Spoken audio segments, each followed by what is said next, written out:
Hello everyone. Welcome to Module 6, Chinese Traditions. Oh my gosh, this is so exciting. Firecrackers, Lunar New Year, festivals of the dead, ancestor veneration, all of these things are yours in Module 6. So Module 6 will be open for 2 weeks. There's some pretty complex ideas and traditions to unpack here. So the first part of Module 6, the first week, will be about folk traditions and Confucianism. By folk traditions, we mean the elements of the traditional Chinese calendar, such as Lunar New Year, the festivals of the dead, ancestor veneration, the tradition of making offerings to famous people and heroes of the past, city gods, all kinds of things are packed into folk traditions. Then we move on to the more institutional types of Chinese religion. First up will be Confucianism. Confucianism, is it a religion or is it a philosophy? The answer is yes. And yet, Confucianism is also deeply embedded in the structure of society. It's embedded in politics, but it also has its own temples. It also has its own ceremonies and rituals. So Confucianism, followed by Taoism. Taoism tends to be the more mystical and dealing with the more chaotic forms of the spiritual world in Chinese culture. So Taoism has the monasteries, like the famous Shaolin Monastery, which is the home of martial arts in much of East Asia.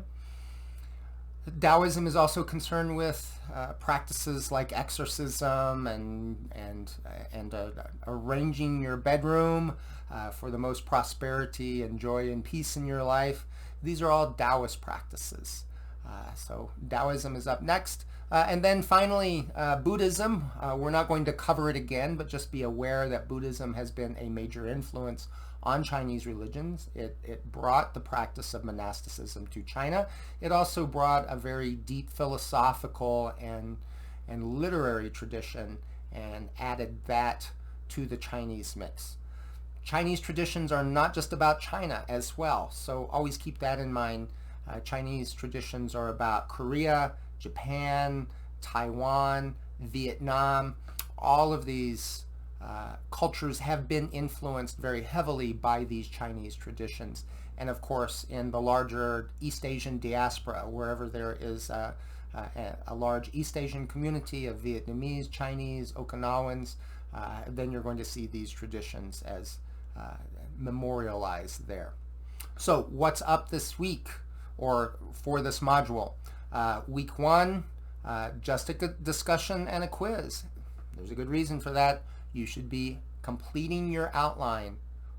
And here's the big question. What up? Why do I only have 4 outlines? You guys need to get on it, do your outline. So if you're having trouble doing a research paper outline, reach out to me, reach out to a tutor at the tutoring center.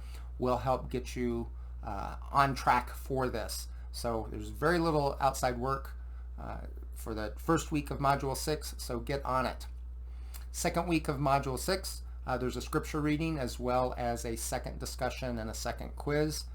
Also, the following week is also the last week to drop. So if you're having trouble in this class, if you're massively behind, and it looks like it's going to be a tough haul for you, then it's time to think about dropping. So I'm not going to advise anyone to drop or not drop. That's really up to you. You need to know what your bandwidth is for all of this. I hope you're doing well. The heat is on. We're getting close to the end of things.